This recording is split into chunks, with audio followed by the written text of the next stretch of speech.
కంచగచ్చిబౌలి భూముల వ్యవహారంపై సుప్రీంకోర్టులో విచారణ ఆగస్టు 13కి వాయిదా పడింది. కంచగచ్చిబౌలి భూముల్లో చేపట్టిన పర్యావరణ పరిరక్షణ చర్యలపై తెలంగాణ ప్రభుత్వం అఫిడవిట్ దాఖలు చేసింది. రాష్ట్ర ప్రభుత్వం దాఖలు చేసిన అఫిడవిట్పై సమాధానం ఇచ్చేందుకు ప్రతివాదులు సమయం కోరారు. ప్రతివాదుల విజ్ఞప్తి మేరకు తదుపరి విచారణను సీజేఐ జస్టిస్ బీఆర్ గవాయ్ ధర్మాసనం ఆగస్టు 13కి వాయిదా వేసింది.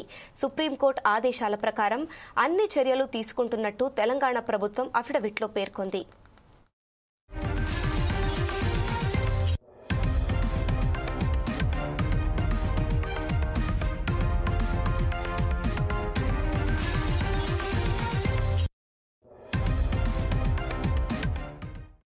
కంచగచ్చిబౌలి భూముల్లో అనుమతులు లేకుండా చెట్లు కొట్టేసిన వ్యవహారంపై సర్వోన్నత న్యాయస్థానం సుమోటోగా కేసు నమోదు చేసి విచారణ చేపట్టింది.